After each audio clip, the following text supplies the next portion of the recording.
Cette affaire avait tout d'un très très bon Simenon. On n'a plus le droit de mettre en doute le rôle de la mère. Or, c'est ça qui faisait vendre du papier. On comprend le débordement médiatique, mais ce que l'on ne peut que conspuer et critiquer, c'est le fait de s'être acharné. Grégory Villemain est mort, première victime. Bernard Laroche est mort, deuxième victime.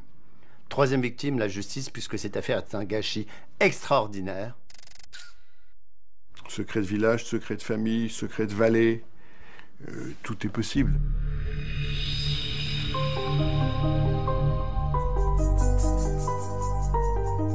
L'affaire Grégory. C'est la mort atroce d'un petit garçon de 4 ans, plongé pieds et poings liés dans les eaux froides de la Vologne. Un enfant victime d'un corbeau sadique, d'une effroyable vengeance. L'affaire Grégory, c'est ensuite un incroyable gâchis judiciaire et un lynchage médiatique sans précédent. 30 ans après, ce dossier reste un mystère et continue de faire la une à chaque péripétie judiciaire. Que sont devenus ces acteurs? Qu'a changé cette affaire au niveau des lois, des investigations scientifiques, des méthodes d'enquête, de l'approche judiciaire? Avec Imen Gouali, nous avons décidé de retrouver les protagonistes de l'affaire Grégory et d'analyser avec eux les conséquences et les répercussions de ce dossier hors norme.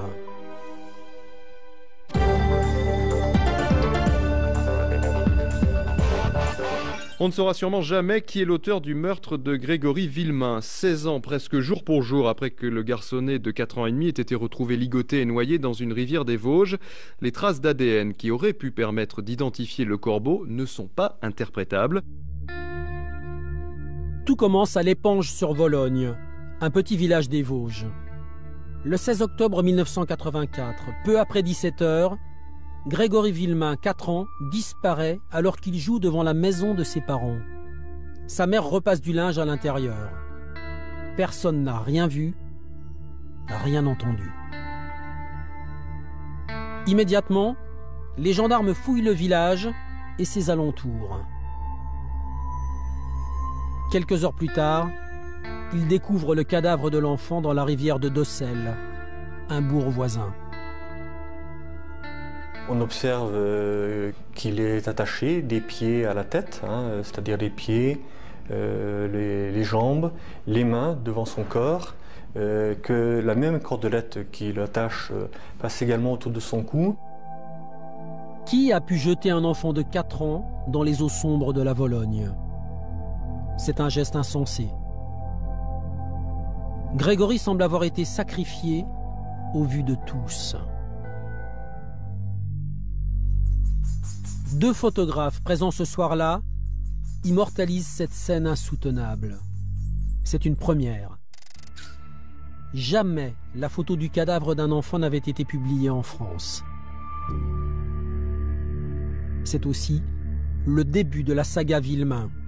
Une demi-heure à peine après sa disparition, le crime est revendiqué au téléphone. Au bout du fil, une voix rauque que les Villemain connaissent bien.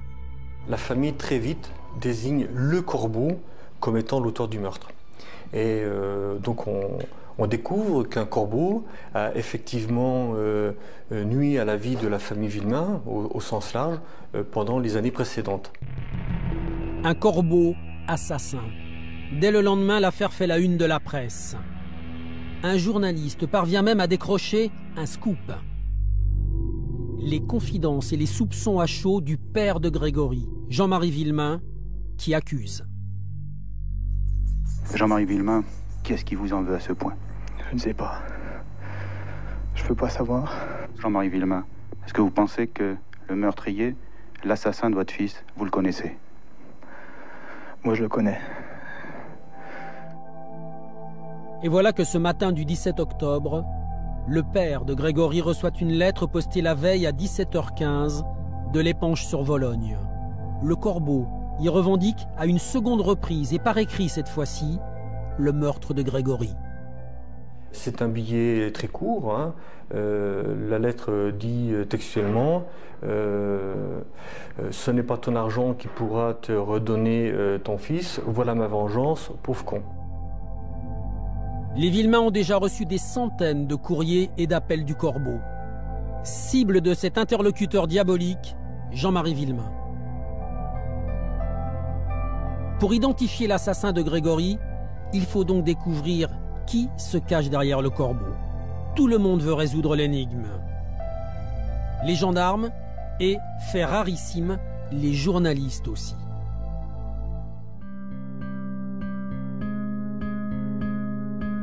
« 30 ans plus tard, Laurence Lacour se souvient encore du climat qui régnait à l'époque dans la vallée de la Vologne.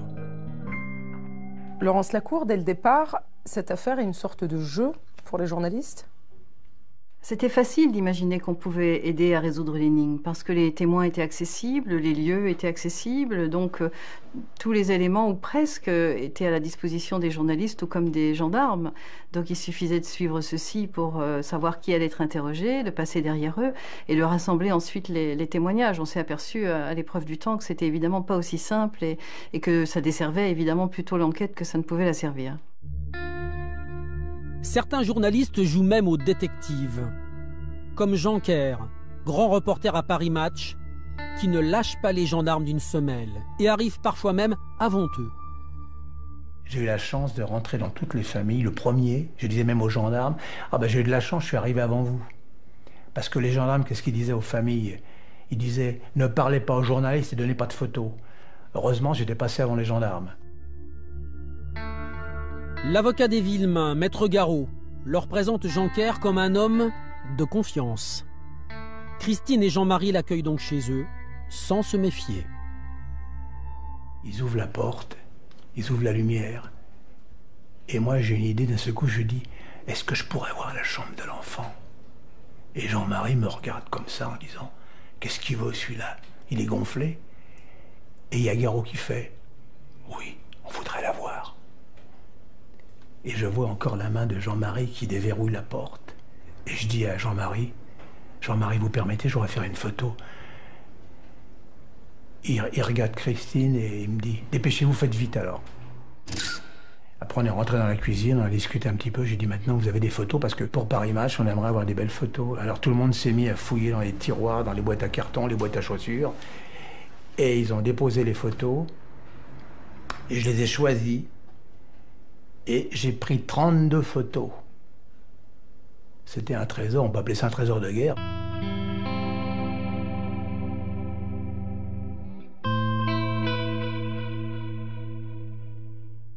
Jean Kerr, à l'époque, vous avez réussi une incroyable intrusion dans la famille Villemain. Quel regard portez-vous sur votre travail aujourd'hui? Ce que j'ai comme image de moi, c'est que j'ai bien fait mon métier. J'ai pas été un escroc, j'ai pas volé de photos. On m'a donné les photos, on me les a prêtées. J'ai quelquefois mis un certain temps pour les renvoyer, comme c'était, hein, comme on fait d'habitude, parce que sinon, les photos, 8 jours après, elles seraient retrouvées dans un journal concurrent de Paris Match. Mais quoi qu'on en dise, même les détracteurs, moi je trouve que j'ai fait mon métier honnêtement. Je l'ai fait honnêtement. Est-ce que vous avez des remords d'avoir bousculé les Villemains en plein deuil? Moi, je ne change pas mon fusil d'épaule, je ne retourne pas ma veste. Et moi, je pense que je referai la même chose. Parce que je l'ai fait avec du sentiment, je ne l'ai pas fait en affairiste ni en prédateur.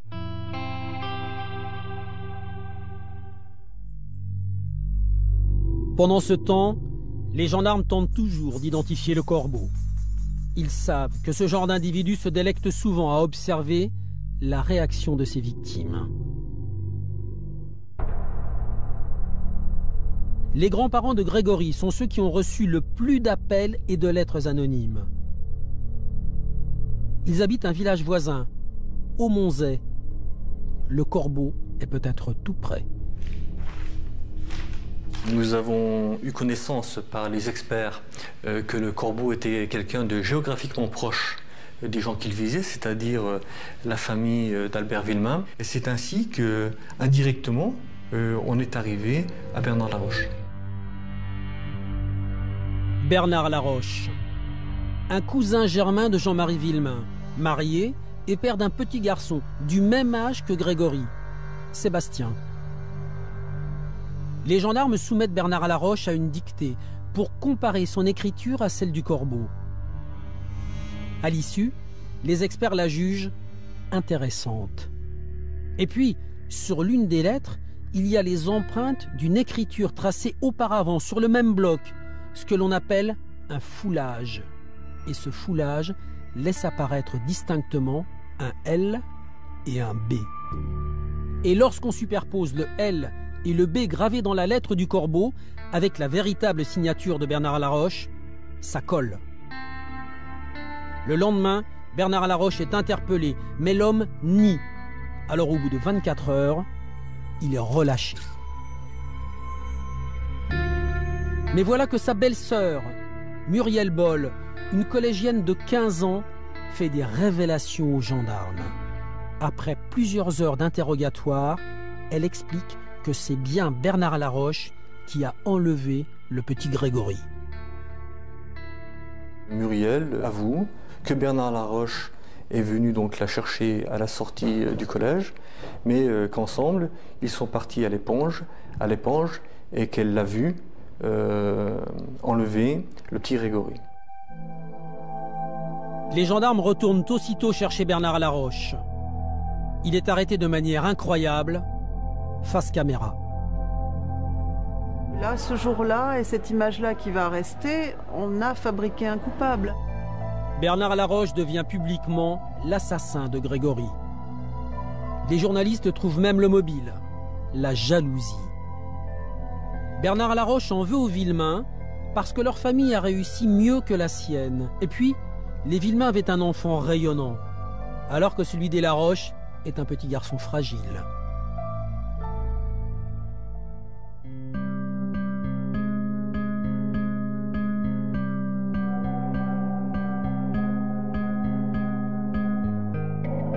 Marie-Ange Laroche, l'épouse de Bernard, garde aujourd'hui encore un souvenir amer de cette époque. Marie-Ange Laroche, on a dit des tas de choses sur votre famille, que vous jalousiez les Villemains. Je ne vois pas où il pouvait y avoir de la jalousie. On était aussi bien qu'eux, hein, sinon plus. Hein. Bernard était contre-maître aussi, on avait notre maison. Je veux dire, on manquait de rien. Et la jalousie, je ne vois pas d'où elle pouvait venir. Hein.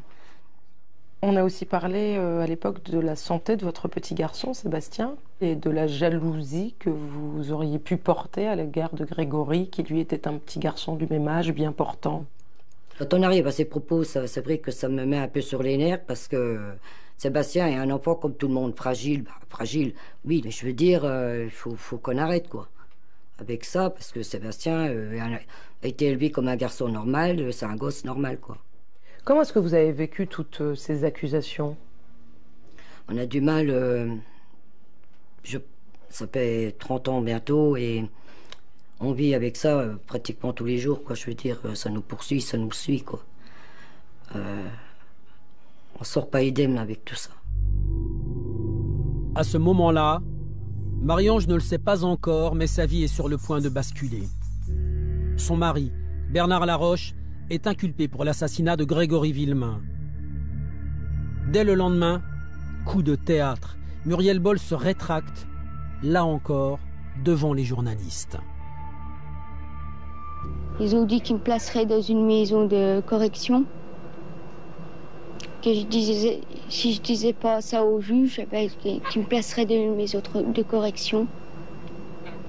Donc dans cette voiture, dans la voiture de Bernard, vous n'y étiez pas? Non, je n'étais pas dans la voiture de Bernard.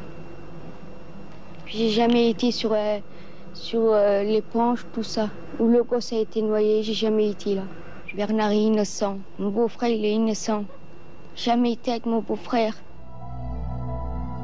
Le seul témoignage à charge contre Bernard Laroche vient de s'écrouler. Pour les gendarmes, ce revirement s'explique, il est dû aux pressions que sa famille a exercées sur elle. Un avis que ne partage toujours pas, 30 ans après, l'avocat de Muriel Boll. Maître Pron, Muriel Boll a accusé son beau-frère de manière circonstanciée avant de se rétracter.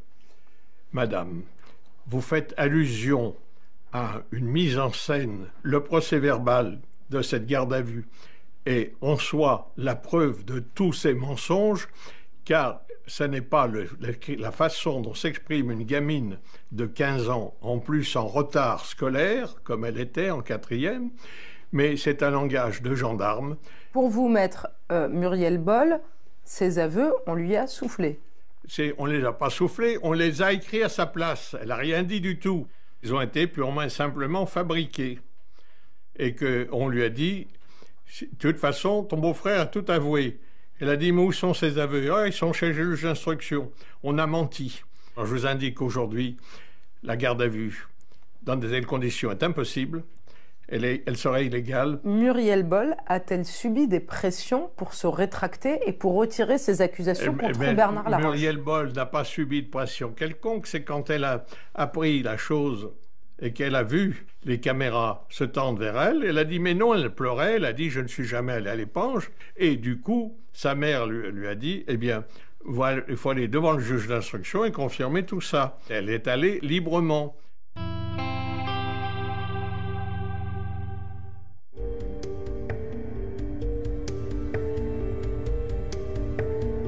Une accusation montée de toutes pièces.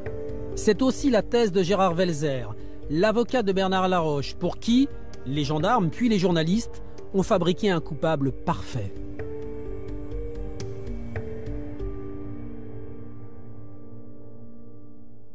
Lorsque Bernard Laroche est arrêté, la presse le présente comme un monstre avec des preuves accablantes.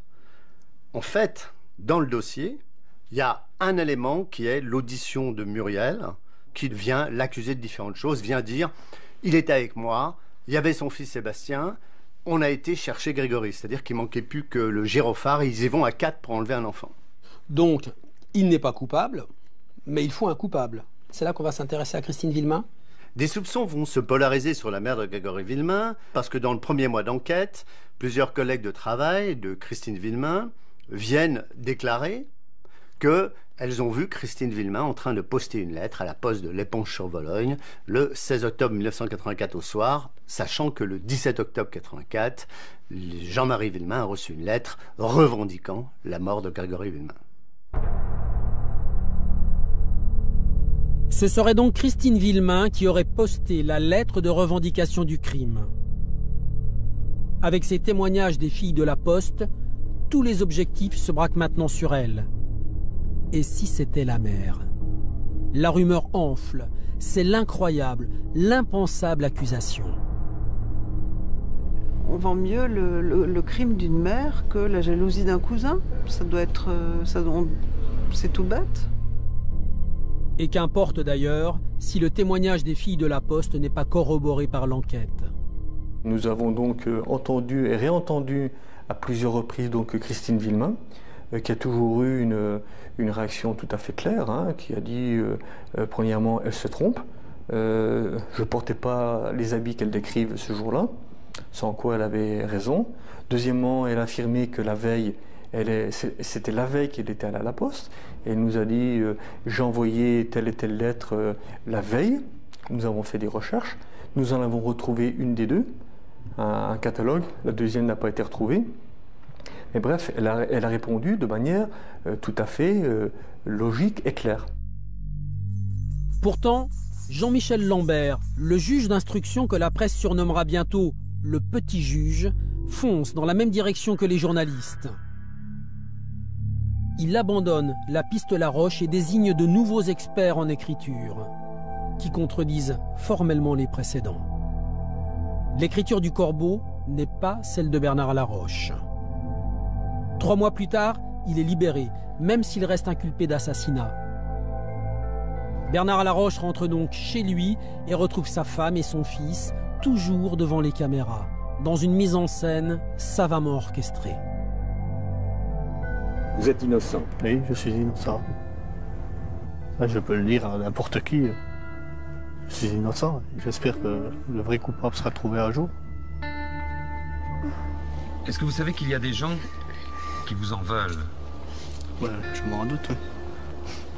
Qu'il y en a même qui ont menacé de vous tuer. Oui. Qu'est-ce que vous avez à leur dire à ces gens-là? Je peux leur dire que c'est pas moi, puis de toute façon, reviendra. C'est pas parce qu'ils vont me tuer que ça fera revenir le petit Grégory. Cette image de Bernard Laroche, elle provoque une colère inouïe chez les parents de Grégory, parce qu'ils voient celui qu'on leur a décrit comme l'assassin de leur enfant, ils le voient libre, ils le voient avec leur fils alors qu'eux n'ont plus le leur, ils le voient au travail alors qu'eux ont perdu leur travail, enfin ils sont en arrêt maladie mais ils ne travaillent plus. Ça rend Jean-Marie Villemain fou, parce qu'il ne peut pas supporter qu'on commence à orchestrer des soupçons sur la tête de sa femme alors que Bernard Laroche est libéré. Il ne peut pas comprendre. Les parents de Grégory restent convaincus que Bernard Laroche a tué leur fils. Ils veulent se venger. Certains journalistes les auraient incités. Montré du doigt, Jeancaire, devenu le confident mais aussi l'informateur des Villemain. Le journaliste a accès aux déclarations officielles des uns et des autres et a enregistré les accusations de Muriel Boll sur son magnétophone. Les Villemain le savent, ils veulent écouter l'enregistrement et Jeancaire va céder. Il y avait ma voix qui était un peu lugubre, je lisais. Alors, il y avait Muriel qui parlait, qui disait « il est monté, il est revenu avec un petit garçon ». On est parti et il y avait une rivière à côté, il y avait un pont, mais il roulait vite, qu'elle disait dans le PV, etc. C'était dingue en même temps. Et alors, eh bien, arrivé là, il m'a dit, je reviens tout de suite. Il est parti avec le petit garçon et je ne sais pas combien de temps ça a duré, mais il est revenu sans le petit garçon. Alors... Pourquoi vous faites écouter ça à Jean-Marie Villemain? Bah, il voulait savoir, parce qu'il m'avait dit, Jean, de toute façon, on te dira, on prépare quelque chose, mais on voudrait savoir un peu, qu'est-ce que tu en penses? Bon, je ne m'attendais pas à ce qu'ils aient envie de le tuer. Il m'a dit, bouge pas, il est revenu, et puis d'un seul coup, il m'a acheté un objet. Il m'a acheté un objet, mais sur moi, carrément. J'ai fait ça, c'était le fusil à pompe. Il m'a dit, c'est pour buter Laroche. Alors là, j'ai commencé à me rendre compte que là, j'étais vraiment pris dans un espèce de piège. J'étais pris à mon propre piège, en fin de compte. Que vous étiez allé trop loin? Non, parce que le fusil, il l'avait acheté 15 jours auparavant. Ils m'ont dit qu'ils avaient essayé de tuer Bernard Laroche 2 fois, mais qu'il y avait du monde autour. Donc, c'était pas moi, ce jour-là, qui déclenche. Et pourquoi vous n'allez pas voir les gendarmes? Parce que la soirée n'était pas terminée, et moi, je voulais quand même, je veux dire, les rassurer. Je leur avais dit qu'il ne fallait pas passer à l'acte, qu'ils laissent faire le juge, que de toute façon, s'il tuait Laroche, il ne saurait jamais la vérité sur la mort de Grégory. Ce soir-là, Jeancaire pense avoir dissuadé les parents de Grégory de mettre à exécution leur macabre projet. Alors, il rentre à son hôtel. Mais dans la nuit, pris de remords, le journaliste fait demi-tour et ses craintes se confirment. Ça a été comme un scénario catastrophe. Il y avait le monument aux morts au carrefour d'Aumonzey où allait descendre Bernard Laroche. Il y avait Jean-Marie qui était à genoux avec son fusil comme ça, braqué en direction de la route qui allait déboucher. Et il y avait Christine Villemain qui était au volant, qui était moteur tournant comme ça. Alors j'étais la voir et elle me dit laissez-nous tranquilles, elle me vous voyait à l'époque, laissez-nous tranquilles, vous allez nous faire rater, etc. Mais je dis pourquoi vous avez tué Bernard Laroche? Je dis ça va pas du tout, arrêtez vos conneries maintenant, c'est terminé le scénario maintenant, hein, on arrête ça maintenant. Pendant que Jean-Marie Villemain fomente son insensé projet de vengeance, l'enquête continue. Et coup de théâtre, elle change de main. Les gendarmes sont dessaisis, le juge Lambert décide de confier l'enquête à la police judiciaire de Nancy.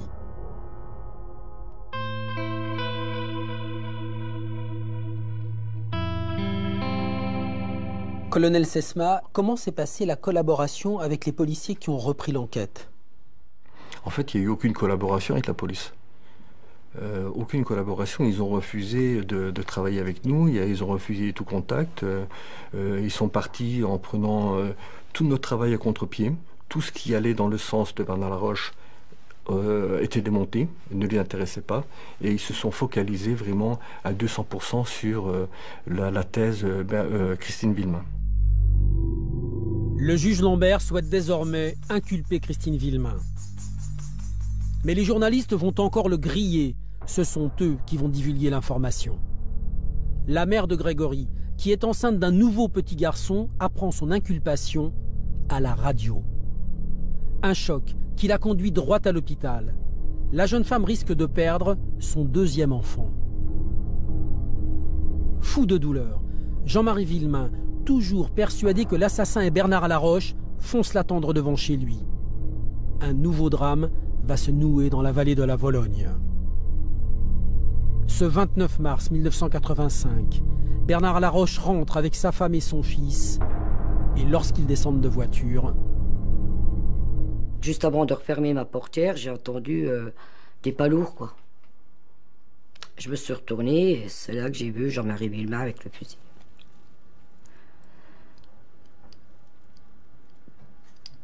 Il a voulu parler un peu, il a parlé un peu, disons, avec Bernard, ils ont dialogué. Je me souviens de quelques paroles. Jean-Marie lui a dit « c'est de ta faute s'ils sont tous sur Christine ». Bernard lui a répondu « je te le jure Jean-Marie, je te comprends, mais c'est pas moi qui a tué ton gosse ». J'ai fait un écart pour me retourner vers Bernard et c'est là que j'ai vu Bernard mettre ses mains à la poitrine tomber. J'ai même pas entendu le coup de feu, quoi. J'étais, je sais pas, en panique, je sais pas. Parce que je pensais pas qu'il aurait tiré.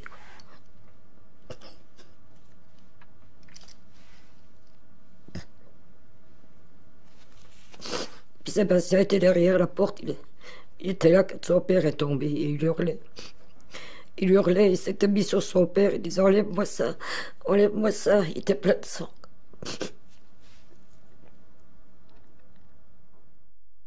Vous saviez que ça allait arriver? Début mars, on m'avait téléphoné. Et on m'a dit « Marie, méfie-toi, il y a Villemain qui est au château d'eau, à sa voiture, et derrière, il dit, il y a une couverture sur le siège derrière, et il dit, ça a bien la forme d'un fusil, quoi. » Donc j'avais appelé la gendarmerie à Bruyères, et j'ai dialogué avec très peu de temps avec le gendarme que j'avais. Et il me dit, si je comprends bien, s'il arrive quelque chose à votre mari, ça sera de notre faute. Je dis, c'est tout de même pas de la mienne, quoi. Et il m'a raccroché au nez.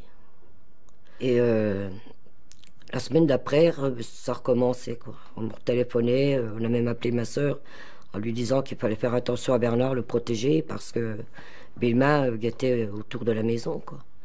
Là, j'ai rappelé Maître Belzer, il me dit, écoutez, dès demain, je vais au tribunal. Je vais poser donc une demande de protection? Pour une demande de protection. Et au final, ben, j'ai jamais vu personne. Personne n'est venu nous demander ça allait ou pas, quoi, je veux dire. Et puis, le 29 mars, ben... Ce jour-là, vous aviez une annonce à faire à votre mari? Ben, disons que je lui avais fait sur le trajet du retour, de Grange au Monzet. Je lui ai dit que j'avais reçu les résultats puis qu'on allait avoir un autre enfant. Votre fils, Jean-Bernard, oui. Comme ça que vous l'avez appelé en hommage à son père, oui. Ne l'a jamais connu. Comment il va aujourd'hui? Ben, je pense qu'ils ont la haine aussi, ils sont comme moi. Hein, Vos deux garçons? Pour mes deux garçons, comme moi, c'est sûr que, bon, eux ont perdu leur père, moi j'ai perdu mon mari. Et pour eux, c'est dur, quoi. Et élever son père, ils en auraient eu besoin. Sébastien, comment est-ce qu'il s'est remis de ce drame épouvantable, de voir son père mourir devant lui? Sébastien a grandi avec cette douleur et Sébastien, à l'heure d'aujourd'hui, ne s'en est jamais remis. Aujourd'hui, Sébastien est très malade. Et je pense que l'affaire a beaucoup participé à sa maladie.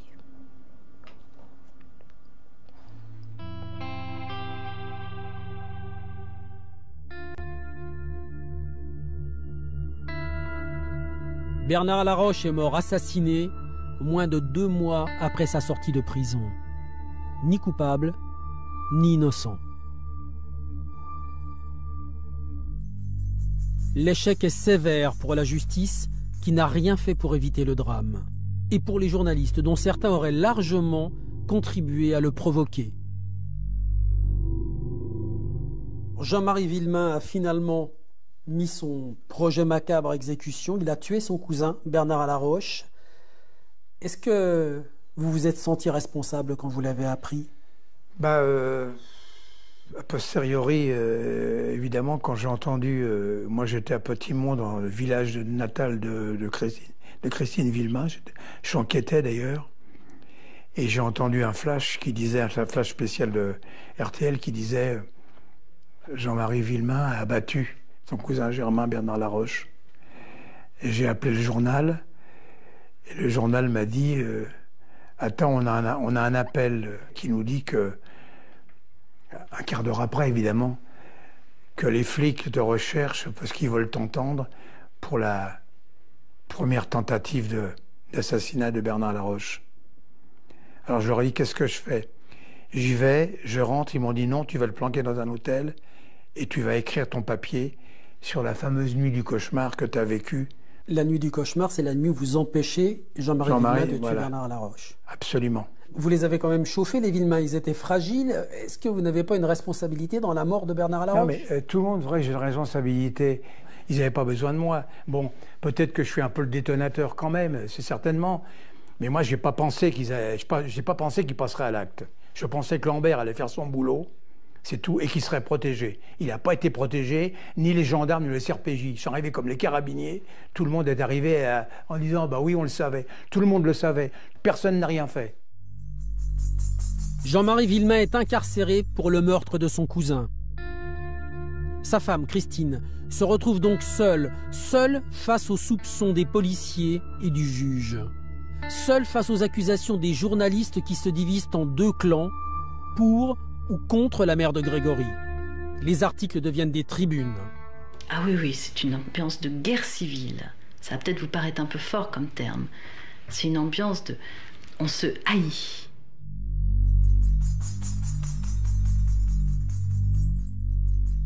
Exemple le plus frappant, l'article signé Marguerite Duras dans Libération. L'écrivain, fasciné par l'affaire, dit avoir eu une vision en allant sur place. Elle décrit Christine Villemain comme une femme sublime et meurtrière. L'article fait scandale. La phrase de Marguerite Duras est restée dans les esprits, mais ça n'était absolument pas l'affaire et c'était inadmissible d'écrire ce qui a été écrit par Marguerite Duras, bien que Marguerite Duras soit un personnage de notre littérature.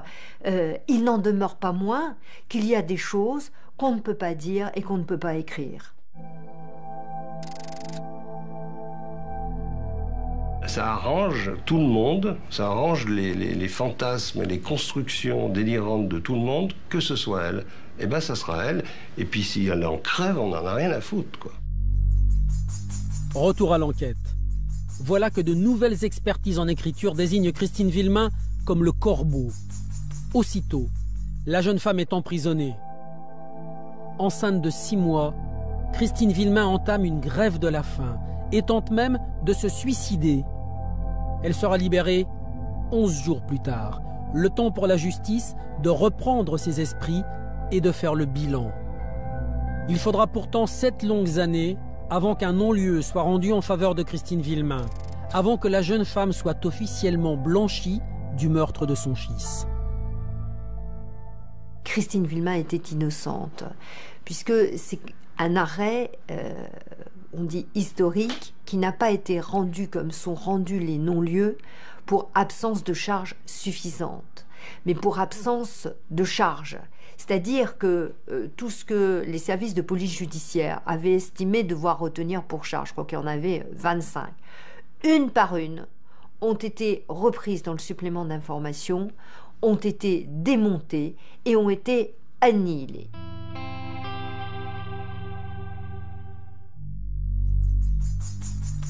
En ce qui concerne l'autre suspect de cette affaire, Bernard Laroche, la justice a conclu qu'il existait contre lui des charges très sérieuses d'avoir enlevé Grégory. Mais aucun indice ne le désigne comme l'assassin. Et Bernard Laroche n'est plus là pour se défendre. L'instruction se clôt donc sur un échec. Où, quand, comment et surtout qui a tué le petit Grégory? La justice est incapable de répondre.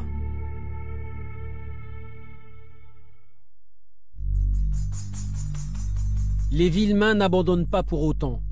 Pendant des années, ils vont continuer à solliciter la justice pour obtenir enfin des réponses. À force de patience et de persévérance, ils obtiennent 7 ans plus tard, en 2000, que la justice rouvre le dossier de l'assassinat de leur petit garçon. Le but ? Réaliser des expertises ADN sur un demi-timbre retrouvé sur l'une des lettres du corbeau. Leur espoir ? Retrouver d'éventuelles traces de salive. De l'espoir, mais aussi et surtout des obstacles. À mon sens, il y a 2 difficultés. La première, c'est que il y a peu de matériel biologique à exploiter.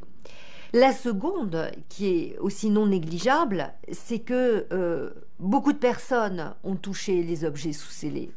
Donc il y a une dilution, et ça c'est vraiment la deuxième difficulté, une dilution et également une pollution, puisqu'il y a des ADN de tiers qui viennent se superposer.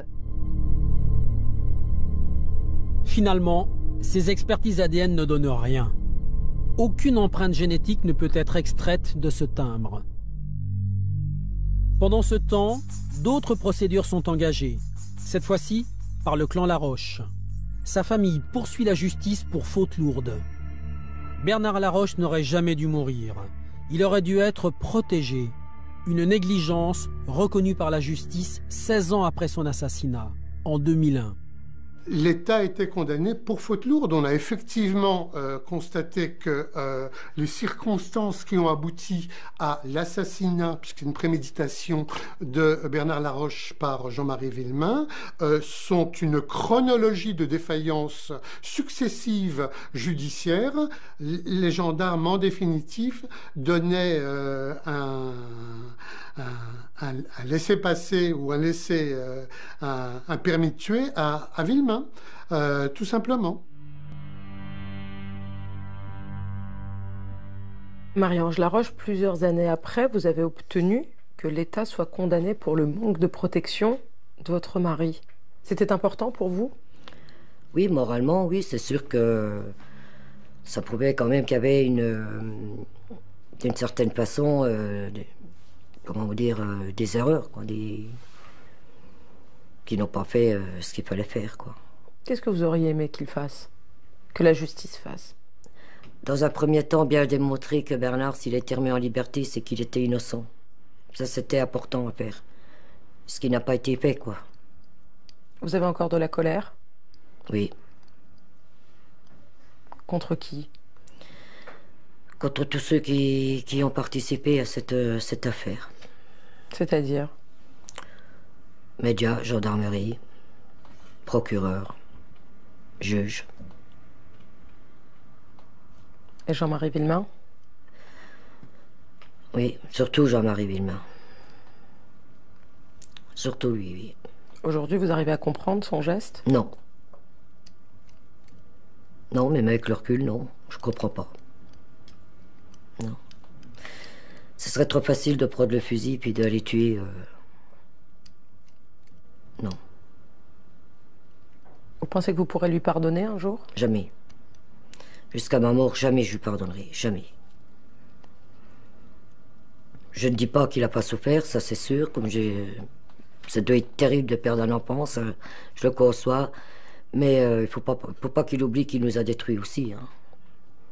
Il a quand même détruit une famille, il a quand même détruit le père des gosses quand même. Il a fait du mal aussi. Hein. Beaucoup de mal.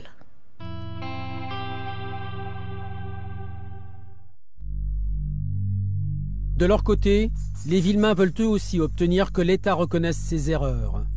Ils engagent donc une nouvelle procédure. Ils estiment que la justice, par ses manquements, leur a ôté les chances de connaître les circonstances de la mort de leur fils. Il n'existe pas d'obligation de résultat. Mais ce qu'on demande, c'est que la justice se donne les moyens de parvenir à des résultats. Or là, il a été stigmatisé par la Cour d'appel de Paris que finalement la justice ne s'était pas donné tous les moyens qui auraient été possibles compte tenu des dysfonctionnements qui ont été constatés. Les Villemain obtiennent gain de cause. L'État est condamné à leur verser 35 000 € chacun. Une condamnation symbolique, qui n'effacent pas les dysfonctionnements de cette enquête. Des dysfonctionnements que, malgré le temps, les Villemain ne désespèrent pas de pouvoir contourner. 7 ans plus tard, en décembre 2008, ils reviennent à la charge avec de nouveaux éléments. Jean-Marie Benet, vous êtes procureur général à Dijon et c'est vous qui allez requérir pour que soit réouverte l'enquête sur l'assassinat de Grégory. Pourquoi ? Je suis saisi de cette demande, faite d'abord par les époux Villemain, qui me fournissent, à l'appui de leur demande, une expertise privée, m'indiquant qu'il est possible aujourd'hui, en 2008, d'éventuellement trouver des traces ADN et de les exploiter sur notamment les vêtements de l'enfant.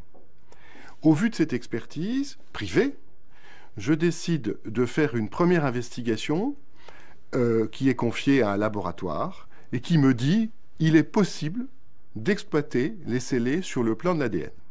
C'est donc pour cette raison, l'évolution de la science, que je décide de requérir la réouverture, s'agissant simplement du fait que les éléments nouveaux qui sont nécessaires sont constitués par l'évolution de la science.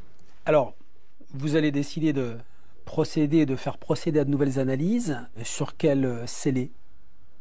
On décide l'expertise des vêtements, des cordelettes, d'un certain nombre de supports écrits, papier, timbres, lettres, etc.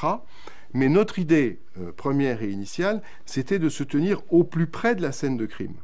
Donc ce que nous, vraiment, on cherchait à trouver, c'était des traces ADN sur les vêtements, sur les cordelettes, qui sont vraiment au cœur du crime. À partir de tous ces éléments, vous avez de l'ADN ? Il y a beaucoup d'ADN qui est trouvé, en fait. Simplement, la difficulté auquel on va se heurter, c'est qu'au fil du temps, c'est qu'on va comparer cet ADN, puisqu'évidemment, une fois qu'on a trouvé de l'ADN, c'est intéressant, mais encore faut-il mettre un nom dessus. Et qu'est-ce que ça donne ? Eh bien, ça donne qu'on ne met pas de nom sur les ADN qu'on a trouvés. Et ça, c'est la grande déception de notre démarche et de la démarche qui a été faite au cours des années passées. On n'a pas mis de nom sur ces ADN. Une déception immense pour les parents de Grégory qui, malgré tous ses échecs, refusent toujours de renoncer. Ils y croient encore aujourd'hui ? Je pense tant qu'il y aura la moindre opportunité scientifique de pouvoir identifier le ou les auteurs, surtout les circonstances, oui, ils y croiront. C'est ce qui fait leur force aussi, c'est qu'ils n'ont jamais rien lâché.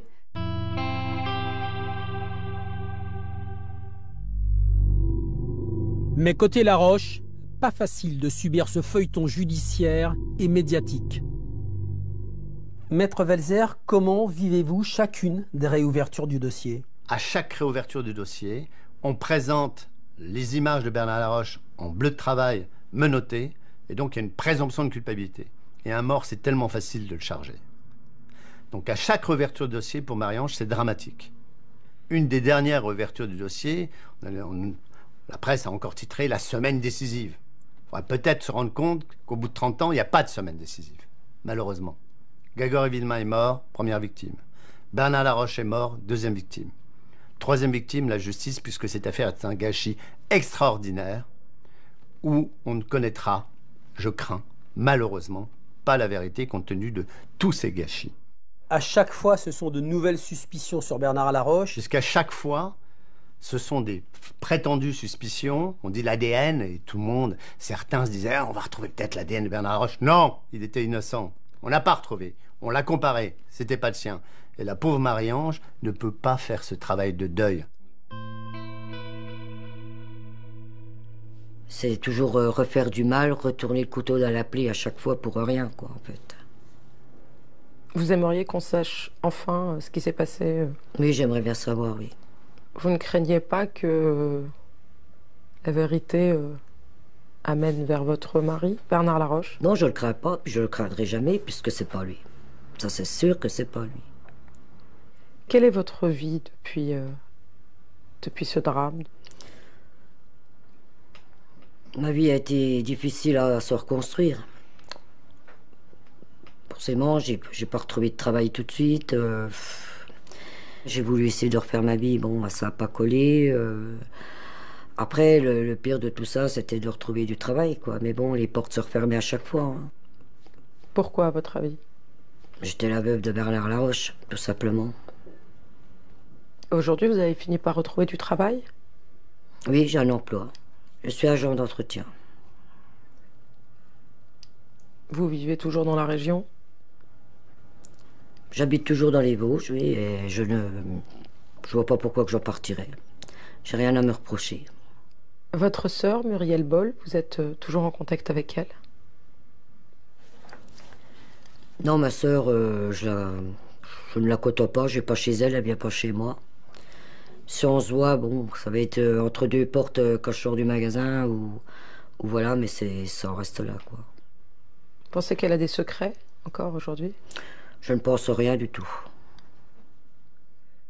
Deux sœurs devenues ennemies, mais deux sœurs que le même drame unit. Maître Pron, comment va Muriel Boll aujourd'hui? Il y a beaucoup de tristesse. Sa santé s'est beaucoup délabrée avec tout ce stress. Elle s'est remise de cette affaire? Certainement pas. On ne peut pas s'en remettre. Ressasser et devoir expliquer, parce qu'on parle toujours de l'affaire. En France, il y avait autrefois la prescription criminelle, c'était 10 ans. Un crime était commis, on n'avait pas retrouvé l'auteur du crime au bout de 10 ans. C'était terminé, extinction des poursuites. Aujourd'hui, on avance les progrès réalisés par la police scientifique pour dire « rouvrons les vieux dossiers ». C'est pour ça qu'on a rouvert en 2008 l'affaire. Pourquoi pas? Seulement voilà, entre le moment où on fait les prélèvements, le moment où on les examine, qu'est-ce qui se passe? Beaucoup de gens touchent. 25 ans quasiment dans cette affaire. Autant jouer au loto et on va tirer le... Alors je pense que si on joue au loto, on doit jouer la paix des familles et le droit à l'oubli. Le droit à l'oubli, une notion impossible pour les journalistes. On ne compte plus les livres publiés sur cette affaire, les documentaires et même une fiction en 6 épisodes diffusée sur France 3 à l'automne 2006. Son nom, La Vallée. 30 ans après, l'affaire Grégory suscite toujours la même passion. Face à cette hystérie médiatique, les Villemains ont un jour décidé d'opposer aux journalistes un silence ferme et définitif, depuis plusieurs années. Laurence Lacour, comment est-ce qu'on peut expliquer selon vous que cette affaire fascine autant encore les journalistes? Il y a deux choses. Il y a d'abord l'énigme. Les Français adorent les énigmes et les Français adorent les romans policiers et adorent les Simenon. Et cette affaire avait tout d'un très très bon Simenon. Et donc, tant qu'on n'a pas la fin du roman, on a du mal à lâcher le roman. Ça, c'est évidemment un premier point. Le second, c'est que cette histoire appartient désormais à la mémoire collective.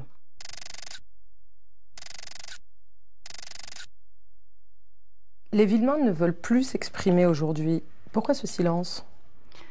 Ce qui a détruit Christine et Jean-Marie Villemain, ça a été le bruit, l'exposition, la surexposition, les photos, la couleur, la télévision ensuite. Donc forcément, ce qui les a aidés à se reconstruire et ce qui les protège aujourd'hui, c'est son contraire, c'est-à-dire le silence, l'ombre, la sérénité et la paix retrouvée. Leurs enfants, comment est-ce qu'ils vivent aujourd'hui encore ce drame? L'aîné a été plongé en plein dans la tourmente.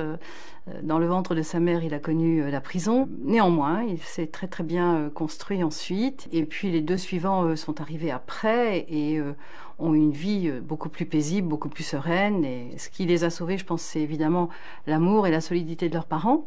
Et puis le fait que ceux-ci n'aient jamais rien caché à leurs enfants. Une histoire lourde de conséquences qui, pour Laurence Lacour, est le symbole d'une époque.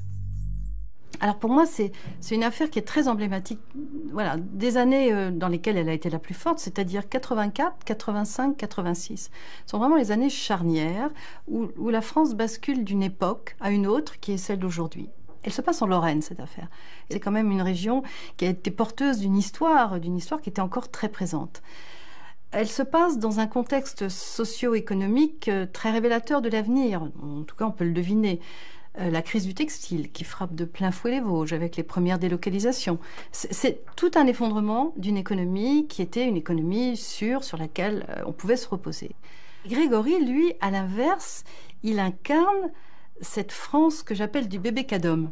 C'est-à-dire de la publicité. De la publicité bébé Cadom. Il a la mèche, il est même sur le même fond de couleur. Les mêmes joues roses. Il a les mêmes joues. Voilà. Il incarne une France blanche, proprette, qui va s'acheminer vers les 30 Glorieuses. Et c'est vraiment, je crois, cette France-là à laquelle les gens s'accrochent. Il incarne un bonheur perdu. Et personne n'a envie de renoncer à ce bonheur.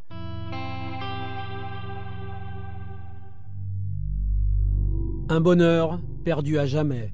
6 juges d'instruction se sont succédés. 2 personnes ont été inculpées. Bernard Laroche est mort assassiné. Christine Villemain et sa famille ont été brisées. Dans un livre paru à l'automne 2014, le juge Lambert affirme que Laroche était innocent. 30 ans plus tard, l'assassin du petit Grégory est peut-être toujours en vie.